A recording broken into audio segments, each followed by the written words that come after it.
Kelas 9 jangan jadi contoh.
Waktu ya.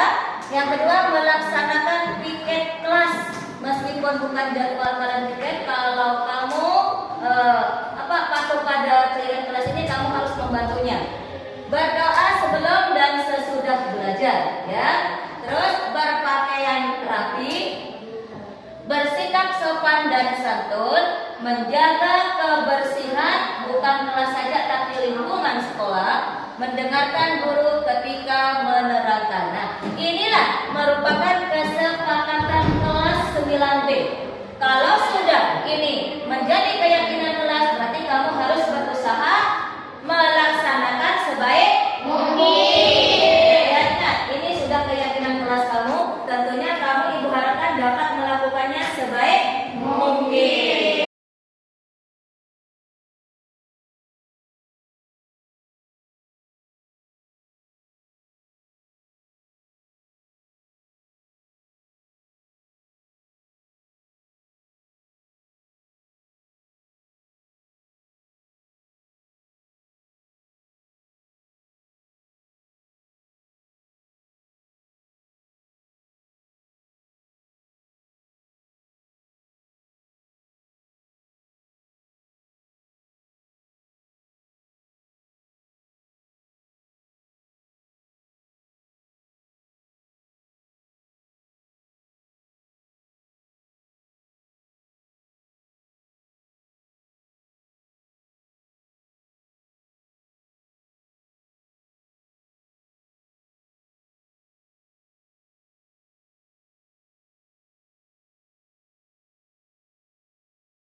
Ya, silakan. Assalamualaikum. Waalaikumsalam warahmatullahi wabarakatuh.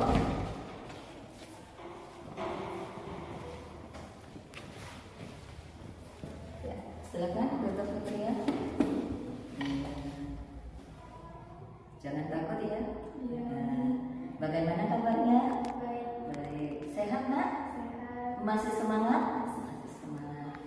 Fitria tahu kenapa Fitria dipanggil sama Bu Rina? Tahu. Ke mana? Karena terlambat mengumpulkan tugas.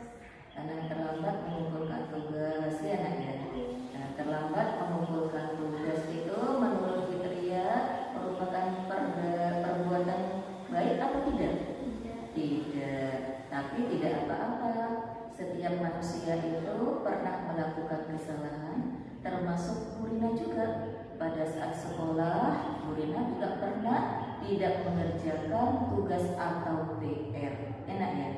Coba sekarang Fitria cerita kenapa Fitria sampai terlambat dan tidak mengerjakan tugas. Karena saya terus teman saya juga ada yang ngabarin tugas. Pertama sakit dan tidak ada yang memberitahu kalau ada tugas, Nak ya? Iya. Masih ingatkah Fitria tentang keyakinan kelas yang sudah kita sepakati bersama? Masih apa, Nak? Tepat waktu mengumpulkan tugas. Tepat waktu dalam mengumpulkan tugas berarti termasuk dalam kedisiplinan ya? Iya. Kalau keyakinan kelas itu sudah kita sepakati bersama, tentunya harus kita laksanakan dengan baik. Sekarang Fitria tahukah caranya? Bagaimana agar Fitria tidak terlambat lagi dalam mengumpulkan tugas? Kalau tidak masuk, tanyakan sendiri pada teman atau guru. Ya, kalau tidak masuk, bertanya sendiri pada teman atau guru. Terus yang kedua apa? Ada lagi? Tidak lalai kalau Tidak lalai artinya tidak menunda ya kalau ada tugas. Nah, sekarang Fitria sudah tahu apa yang harus dilakukan Fitria. Ya. Kira-kira kapan Fitria dapat memulai kegiatan ini? sekarang dan seterusnya. Sekarang dan seterusnya. Nah, semoga apa yang Fitria katakan tadi bisa Fitria laksanakan dengan baik ya. Kalau Fitria sudah terbiasa mengerjakan tugas tepat waktu, insya Allah Fitria nanti akan terbiasa baik di sekolah maupun di rumah maupun di masyarakat, sehingga Fitria nanti bisa menerapkan disiplin, ya, disiplin diri. Kalau sudah Fitria tertanam sikap disiplinnya, Fitria itu akan menjadi anak atau pribadi yang baik. Paham nggak? Iya. Salaman dulu. Iya. Ya, silakan kembali ke kelasnya. Assalamualaikum. Waalaikumsalam warahmatullahi wabarakatuh.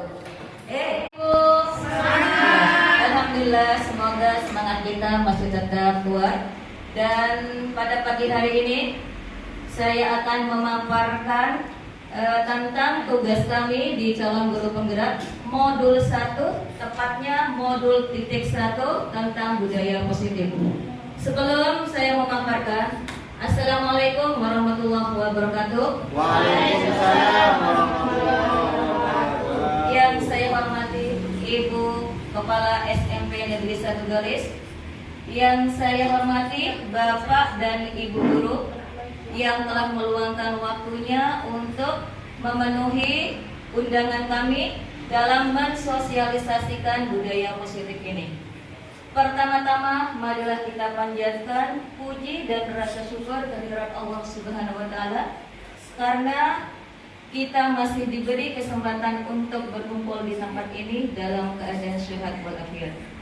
Salawat dan salam tak lupa kita curahkan kepada junjungan kita Nabi besar Muhammad Sallallahu Alaihi Wasallam, karena beliaulah yang telah membawa kita dari alam kegelapan menuju alam yang terang benderang ini. Untuk menghemat waktu, saya akan langsung memaparkan tentang tugas kami, yaitu budaya positif.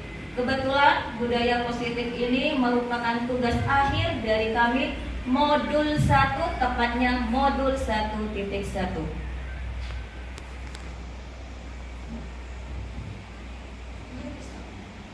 Tentunya Bapak dan Ibu sudah mengetahuinya bahwa budaya itu apa Ibu? Kebiasaan. Bagus. Pembiasaan. Budaya positif berarti pembiasaan positif. Di sekolah kita sudah melaksanakan pembiayaan positif, budaya positif tersebut. Diantaranya apa Bapak Ibu? Oh, 5S. Bagus. Apalagi Bapak Ibu? Berlaku jujur. Terus berakhlakul karimah. Terus diantaranya lagi? Disiplin. Dan juga pada hari ini kita juga melakukan pembiasaan positif, yaitu Sabtu bersih. Itu juga termasuk budaya positif yang sudah kita terapkan di sekolah kita. Tapi peran kita sebagai guru, terutama di kelas, tentunya budaya positif itu didahului dengan apa kira-kira Bapak Ibu?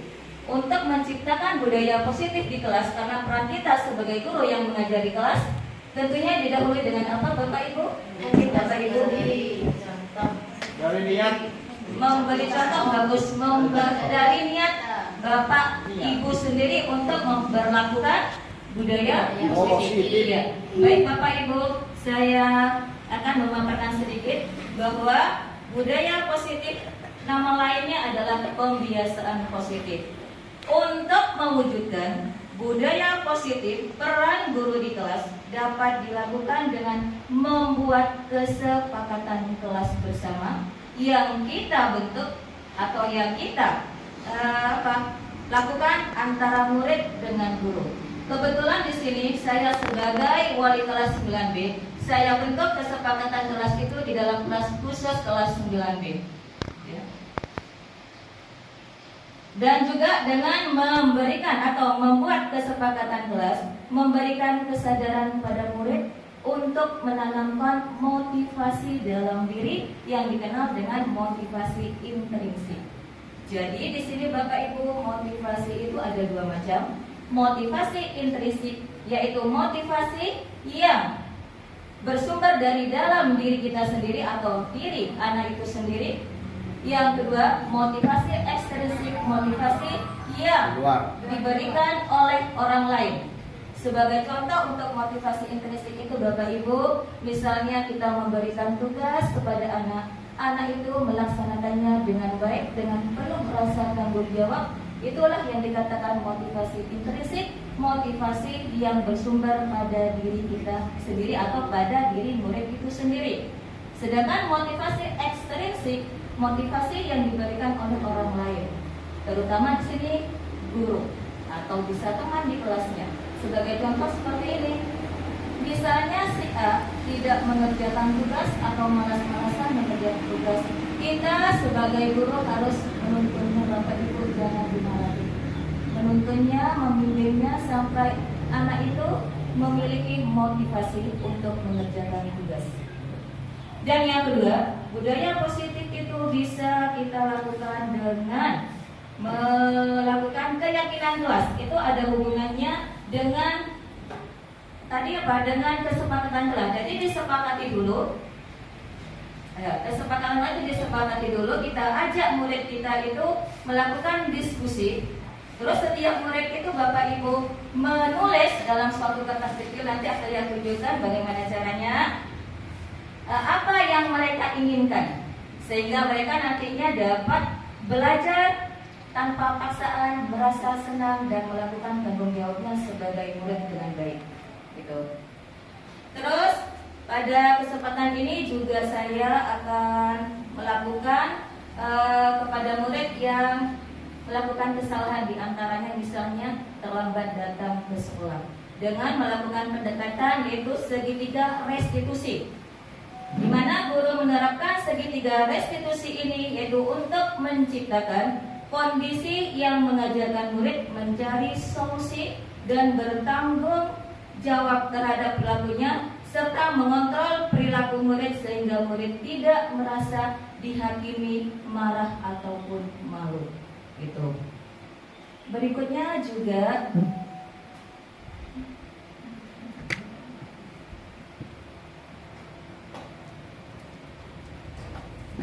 selanjutnya Bapak Ibu kita harapkan juga disiplin positif. Jadi disiplin positif itu merupakan suatu pendekatan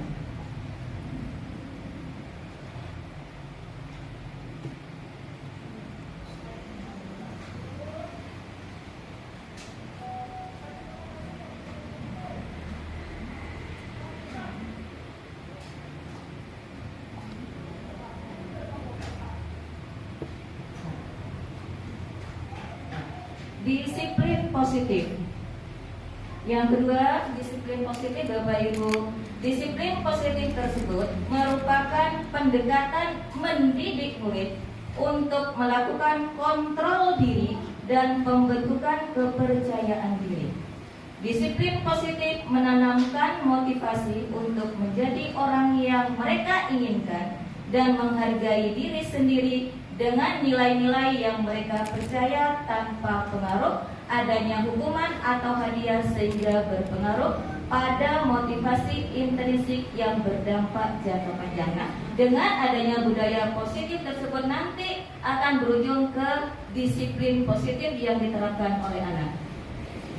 Yang kedua, yang berikutnya, kita sebagai seorang guru juga memiliki posisi kontrol. Kira-kira saya boleh bertanya Bapak Ibu? Boleh sekali.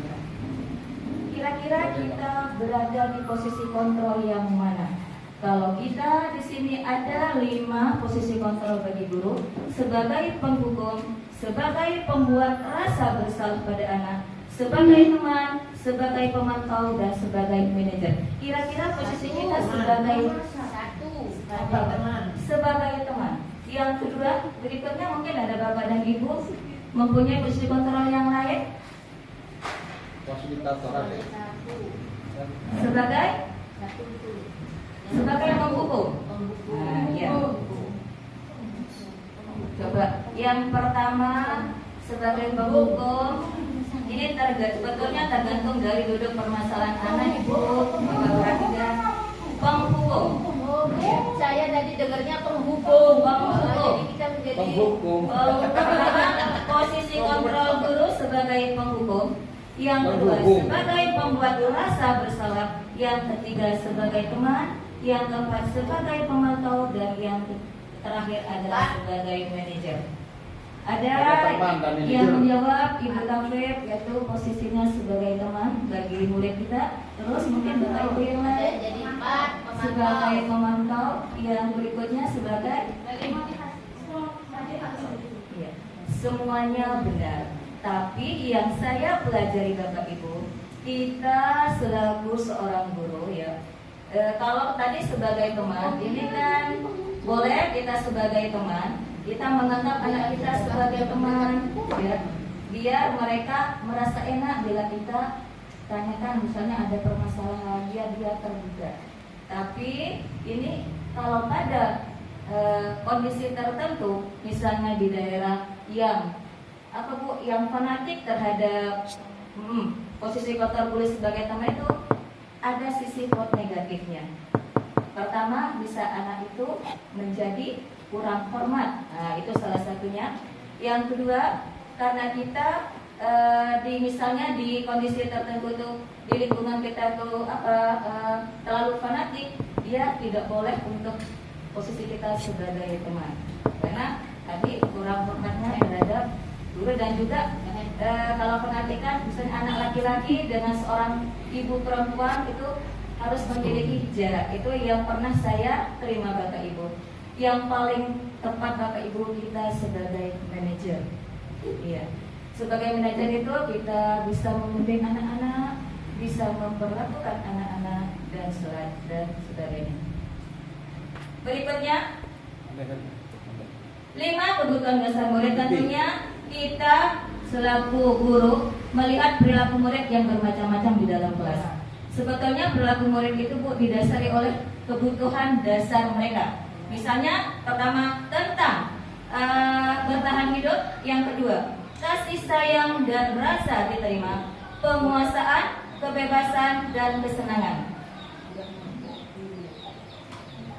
Yang terakhir adalah keyakinan kelas. Keyakinan kelas tadi sudah saya jelaskan sedikit, bahwa pertama sebelum kita bentuk keyakinan kelas, kita dulu bentuk kesepakatan kelas. Jadi kesepakatan kelas itu kita melibatkan guru dan wali kelas. Setelah disepakati bersama, baru kita bentuk suatu keyakinan kelas yang harus kita jalankan sebaik mungkin, baik oleh guru maupun oleh murid. Lanjut.